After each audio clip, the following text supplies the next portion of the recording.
आज आपण चीनची ओळख थोडक्यामध्ये करून घ्यायची. चीनची ओळख करून घेत असताना आपल्याला असं दिसतं की जगामध्ये आज प्रबळ देशांच्या मालिकेमध्ये चीनचं नाव घेतलं जातं. या देशाची संस्कृती आणि इतिहास भारतीय संस्कृतीप्रमाणेच अत्यंत पुरातन आहे. या देशावर प्राचीन काळापासून इसवी सन 1912 पर्यंत अनेक राजघराण्यांनी राज्य केल्याचं आपल्याला दिसतं. जवळपास 19व्या शतकाच्या पर्यंत या देशानं आपल्या स्वतंत्र अशा संस्कृतीची मोठ्या अभिमानाने जपवणूक केलेली आहे. जेव्हा पाश्चात्यांनी चीनमध्ये प्रवेश केला तेव्हा मात्र चीनमध्ये आमूलाग्र परिवर्तन होऊ लागल्याचं दिसतं. यामधूनच चीनमध्ये नवराष्ट्रवादाचा उदय झाला. चीन हा चीन्यांसाठी आहे ही घोषणा पुढे आली आणि मग या नवराष्ट्रवादाच्या उदयाला खतपाणी घालण्याचं काम डॉक्टर सय्यद सेन आणि माओ त्से-तुंग यासारख्या प्रबळ नेत्यांनी केलं आणि चीनला समर्थ बनवण्यासाठी सतत प्रयत्न केल्याचं आपल्याला दिसतं.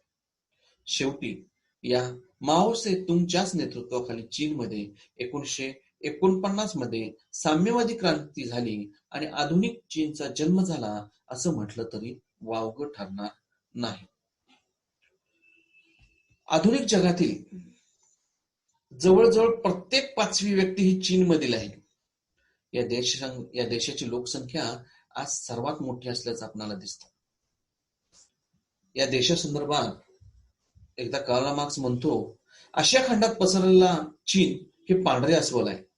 त्याला गाढ झोपू द्या, त्याला जागे करण्याचा प्रयत्न केला तर तो जगाची डोकेदुखी बनल्याशिवाय राहणार नाही. आणि कार्ल मार्क्सनं म्हटलेलं आज खरं ठरलेलं आहे.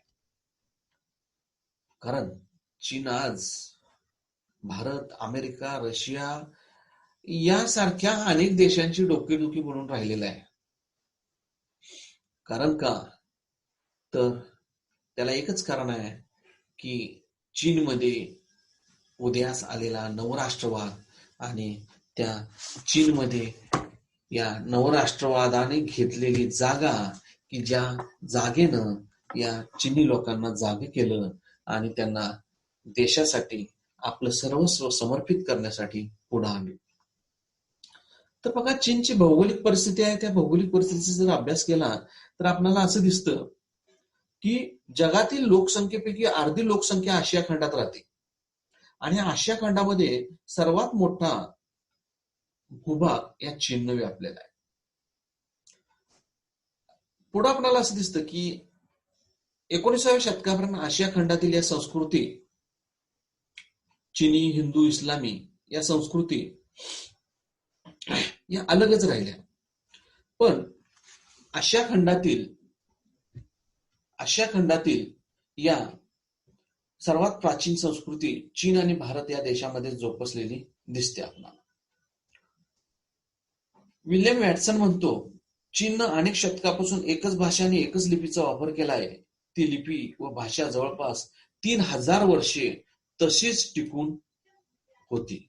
यावरनं आपल्याला लक्षात येतं की चीनच्या प्राचीन संस्कृती ही किती मजबूत आहे हे आपल्याला दिसून येतं.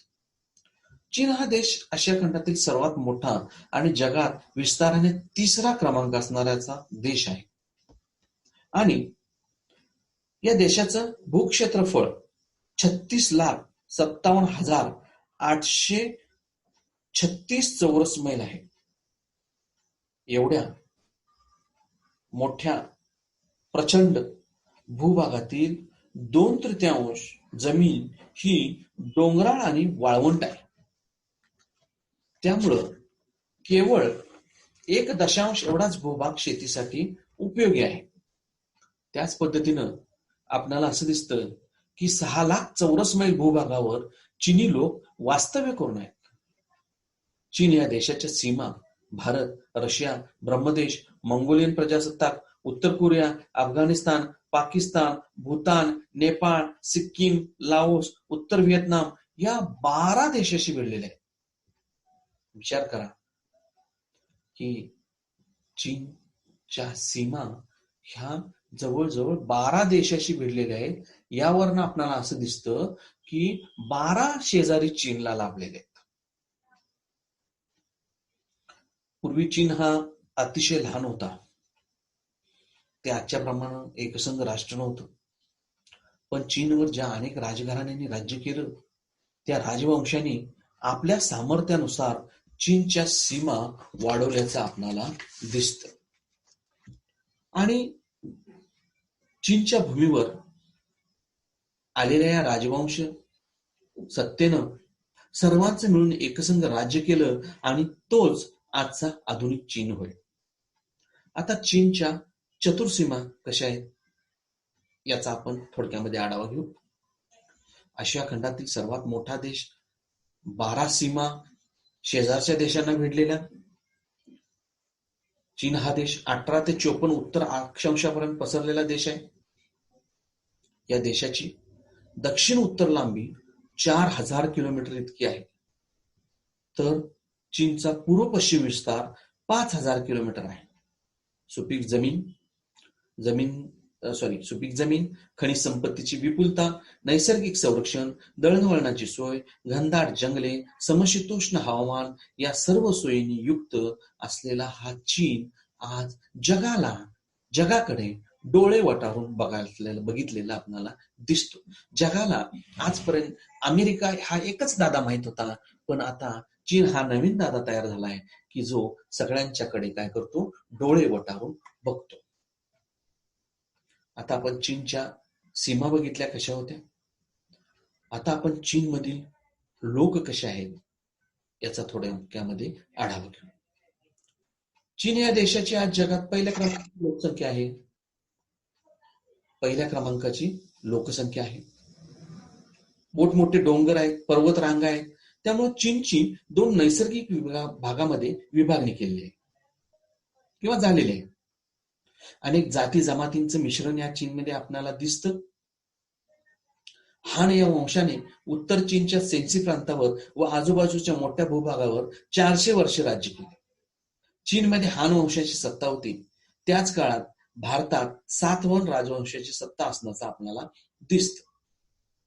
उत्तर चीनमधील लोक स्वतःला हान वंशाचे मानतात, तर दक्षिण चीनमधील लोक स्वतःला टांग वंशाचे मानतात.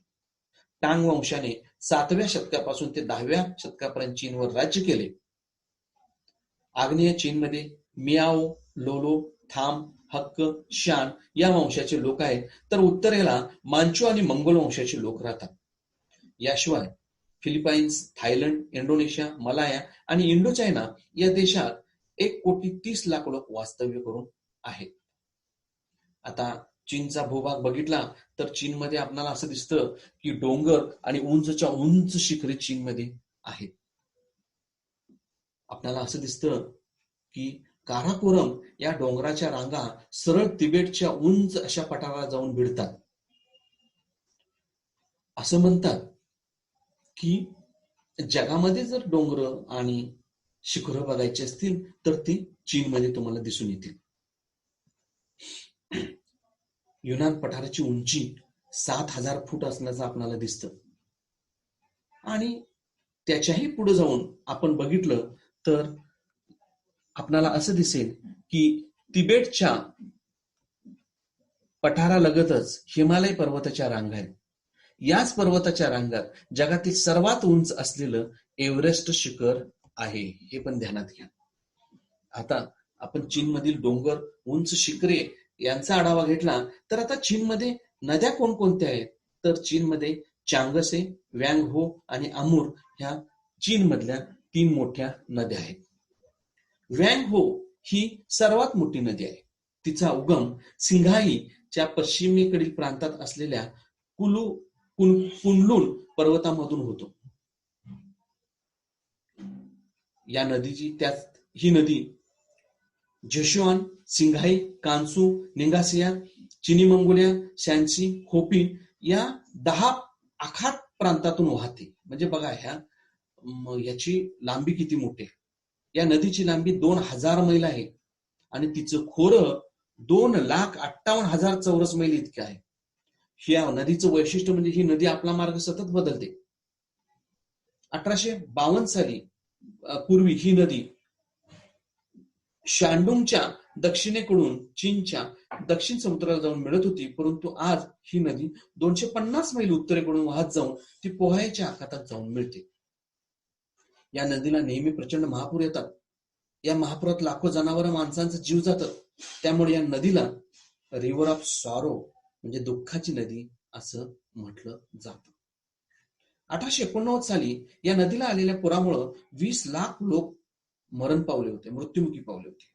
या नदीच्या पाण्यात पिवळ्या रंगाची वाळू आणि माती याचे मिश्रण झाले असल्याने या पाण्याचाही रंग थोडा पिवळसरच आहे. म्हणून चीनमध्ये या नदीला पिवळी नदी म्हणून ओळखलं जात.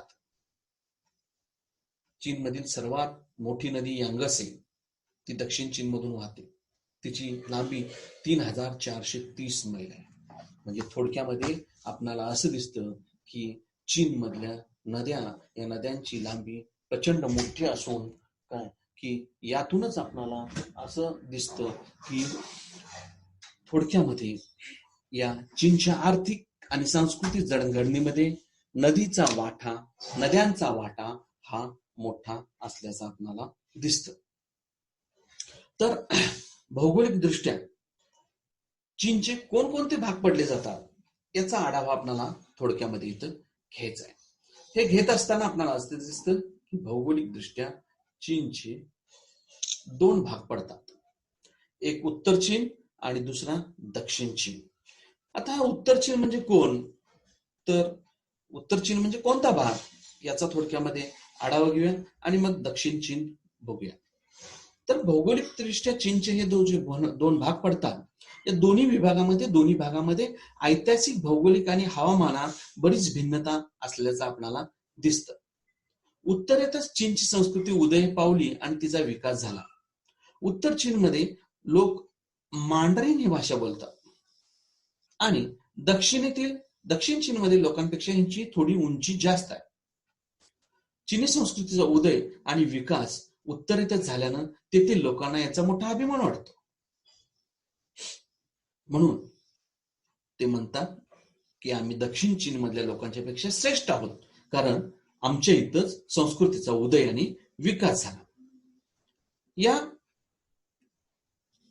उत्तर चीनमध्ये व्यांग हो नावाची नदी ही प्रमुख नदी आहे. व्यांग हो या नदीमुळं बरीच जमीन ओलिताखाली आलेली आहे. त्यामुळं गव्हाशिवाय इतर पीक सुद्धा या ठिकाणी काढलं जातं. उत्तर चीनची भूमी सपाट आहे. होपी, हुनान, शाडूंगचा अर्धा भाग, आणवी, कियासूंगचा हा भाग सपाट भूमीनं यामध्ये आल्याचं आपल्याला दिसतं. टिएस्टिन हे उत्तर चीन मधलं प्रमुख बंदर आहे. ते हाय नदीच्या तीरावर आहे. पेकिंग हे उत्तर चीन मधलं प्रमुख शहर असून कोमिंगटांगच्या राजवटीत त्यास पिपिंग म्हटले जाईल. त्याची स्थापना 1920 मध्ये कुबालाई खाननं केली. पुढे त्यासच एचिंग असं नाव पडले. पेकिंगच्या परिसरातच अमेरिकन मिशनने एचिंग विद्यापीठाची स्थापना केली. शाडूंगची राजधानी तिस्तान, होपीची राजधानी पाओटिंग, होनानची राजधानी काईफेंग ही उत्तरेकडील प्रमुख शहरं आहेत. उत्तर चीनमधील प्रदेशात वाळू आणि मातीच पसरली असल्याने हा परिसर शेतीसाठी योग्य नाही, परंतु या प्रदेशात कोळशाचा प्रचंड मोठा साठा असल्याचं आपल्याला दिसतं. आणि उत्तर चीन याच प्रदेशात हान वंशाची कारकीर्द उदयाला आली आणि विकास पावली हे आपल्याला दिसून येतं. आता आपण उत्तर चीनचा भाग बघितला.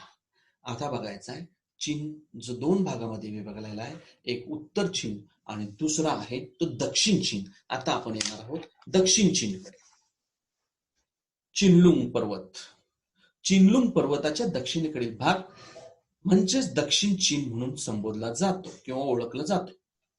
दक्षिण चीनमध्ये 85% भूभाग डोंगराळ आहे आणि 15% भूभाग हा सपाट आहे.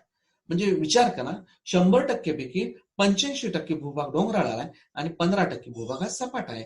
यामध्ये पावसाचं प्रमाण अधिक आहे. साधारण 40 ते 80 इंच एवढा पाऊस या ठिकाणी पडतो. पावसाचं प्रमाण अधिक आहे, त्यामुळे आपोआपच डोंगरे सतत हिरवीगार घनदाट जंगल आहे. चिनी लोक अनेक जाती जमातीच्या मिश्रणातून तयार झालेले आहेत.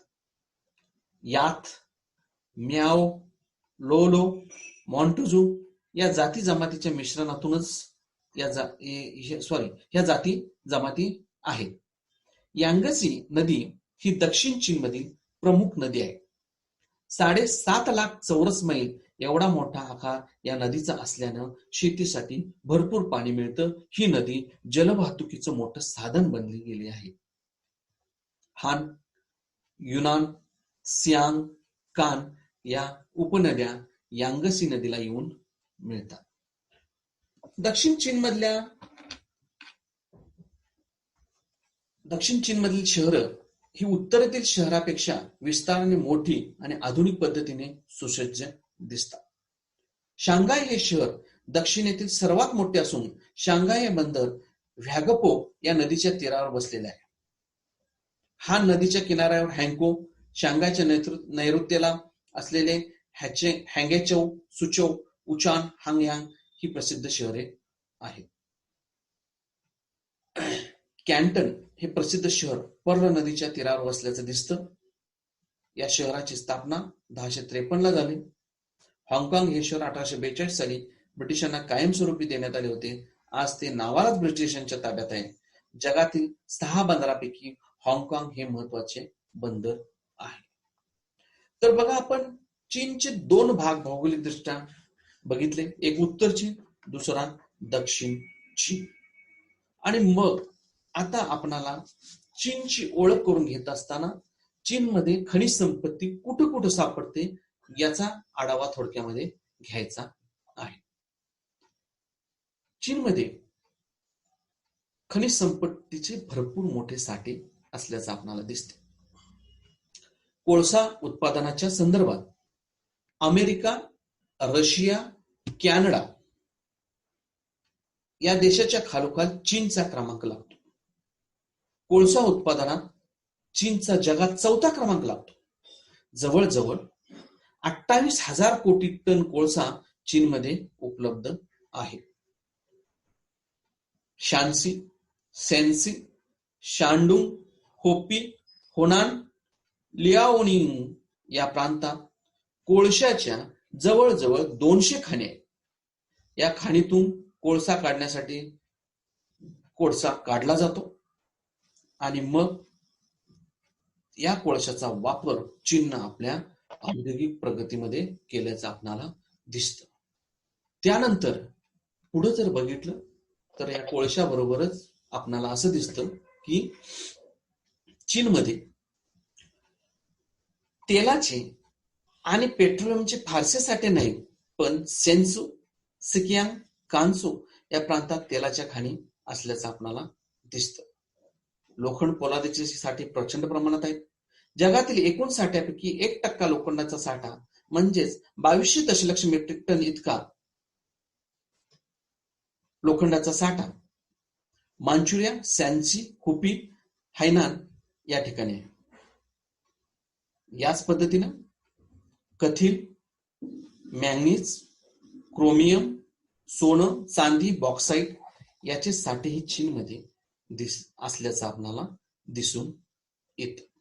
थोडक्यामध्ये चीन खनिज संपत्ती चीनकडे आहे आणि तिचा उपयोग करूनच चीननं काय केलेलं आहे, आज जगामध्ये महासत्ता म्हणून मिरवण्याचा मान मिळवलेला आहे. आता आपण चीनची ओळख करून घेत आहोत. आपले जे प्रकरण पहिले आहे चीनची ओळख आणि मांचू राजसत्ता, त्यामधले चीनची ओळख हा भाग आपण आज बघत आहोत. हा भाग बघत असताना आपण पुढे जाऊ आणि चीनमधील हवामान बघू. चीनमध्ये समशीतोष्ण हवामान आहे. उन्हाळा किंवा पावसाळा फारसा जाणवत नाही, म्हणजेच समशीतोष्ण आहे. दक्षिणेत पावसाचं प्रमाण अधिक आहे, उत्तरेत पावसाचं प्रमाण कमी आहे. त्याला कारण पण तसंच आहे, कारण दक्षिण चीन मधला 85% भाग डोंगराळ आहे, त्यामुळं जंगल आहे, त्यामुळे आपोआपच तिथं पाऊस जास्त पडतो, पावसाचं प्रमाण जास्त आहे. उत्तरेत सपाट भूभाग आहे, तिथं पावसाचं प्रमाण कमी आहे. थोडक्यात आपल्याला असं दिसतं की दक्षिणेत भरपूर पाऊस असतो, त्यामुळं यांगसे नदी वाहते, भरपूर जमीन ओलिताखाली येते, तिथं वर्षातनं 3 वेळा पिकं घेतात आणि तांदळाचं पीक इथं सर्वात जास्त काढलं जातं. उत्तरेत पाऊस कमी आहे, दुष्काळाचं नेहमी संकट असतं, कडाक्याची थंडी असते, सपाट भूप्रदेश. एवढ्या मोठ्या प्रदेशातील चीनचा एवढा मोठा भूप्रदेश आहे. या मोठ्या प्रदेशातील समूहाला महान संस्कृती आणि एकाच राजकीय यंत्रणेत ठेवणे कठीण आहे. पण तरी देखील जगामध्ये चीननं ते शक्य करून दाखवलेलं आहे. एवढा मोठा जनसमूह, एवढी मोठी प्रादेशिक भिन्नता असताना सुद्धा ते एकाच राष्ट्रवादाच्या छत्राखाली एकत्र येऊ शकतात. जगामध्ये असं देण्यासारखं दुसरं उदाहरण नाहीये.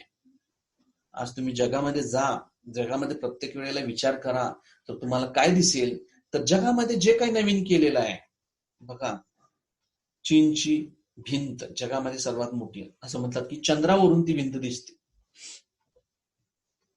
वर आकाशामध्ये सॅटेलाइट मध्ये तुम्हाला ती भिंत दिसते. म्हणजे जगामध्ये जे काय यशस्वी केलेलं आहे, प्रयोग झालेले आहे, ते सगळे चीनने केलेले आहे असं म्हणतात.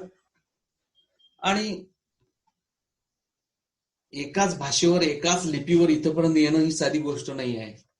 एवढ्या मोठ्या जनसंख्येला एकत्र ठेवणं ही साधी गोष्ट नाही आहे. पण ते चीननं करून दाखवलं. आणि चीनचा सांस्कृतिक वारसाकडे वळू आपण थोडक्यामध्ये. चीनचा सांस्कृतिक वारसा बघितला तर चीननं कन्फ्युशियसचं म्हणजेच कुंगफुत्से इसवी सन पूर्व 551 ते इसवी सन पूर्व 480 यानं जे तत्वज्ञान सांगितलं, त्या तत्वज्ञानावर चीनची रचना झाली. आपल्याकडे कसं आपण वेद पुराण प्रामाण्य मानतो, ते धर्मग्रंथ म्हणून पुढे जातो, ते ग्रंथ म्हणजे आपले पूर्वीचे ग्रंथ म्हणून पुढे जातो त्याच्यावर आपण. पण इथं चीनी लोक कुठल्या आधारावर पुढे गेले तर ते होतं कन्फ्युशियसचं तत्वज्ञान. या कन्फ्युशियसनं तत्वज्ञान फार चांगलं सांगितलेलं आहे. नीतिमूल्यावर अधिक भर द्यायचा, नीतिमूल्य कशी पाहिजे, या सगळ्याचा आढावा या कन्फ्युशियसच्या तत्वज्ञानामध्ये आपल्याला आल्याचं दिसतं. नीतिमूल्यावर अधिक भर दिला, मानवतावादाची शिकवण दिली, सामाजिक नीतीबद्दल विचार सांगितले, आदर्श समाज निर्मिती कशी असावी हे त्यानं ठरवून दिलं होतं. आणि राजकीय नीतिमत्ताविषयक विचार हे त्यानं सर्वांच्या पुढे ठेवले. राजा कसा असावा, शासन कसं असावं. आणि असं म्हणतात की आधुनिक चीनी समाज हा जो उभा राहिलाय तो कन्फ्युशियसच्या तत्वज्ञानावरच उभा राहिलाय. म्हणूनच या तत्वज्ञानाला कन्फ्युशियानिझम असं म्हटलं जात. या कन्फ्युशियानिझमवरच चीनचे उभारणी झाली असं म्हटलं तरी वावगं ठरणार. या कन्फ्युशियसने सांगितलेल्या तत्वज्ञानानुसार चीननं 2000 वर्ष वाटचाल केली. यावरनं विचार करा की एक माणूस तत्वज्ञान सांगतो, त्या तत्वज्ञानाला घेऊन चीनी समाज एवढा मोठा 2000 वर्ष वाटचाल करतो. म्हणजे हे चीनी लोकांची ही जी त्या कन्फ्युशियसच्या तत्वज्ञानामध्ये आधार आहे तो घेण्यासारखा आहे. या कन्फ्युशियसनं 70 वर्ष जगला, त्याला अनेक ग्रंथ लिहिले. लीची हा ग्रंथ लिहिला, शी चिंग हा ग्रंथ लिहिला, असे अनेक ग्रंथ लिहिले. आणि त्यानं या चीनला 2000 वर्षे एकत्र वाटचाल करायला भाग पडलं. आणि त्यानंतर लाओसे आला, मोसूत्से आला, त्यांचंही तत्वज्ञान उपयोगी पडलं. तर आपला या टॉपिक मधला पहिला भाग चीनची ओळख हा आज इथं आपण संपवतोय. चीनची ओळख हा भाग इथं आपण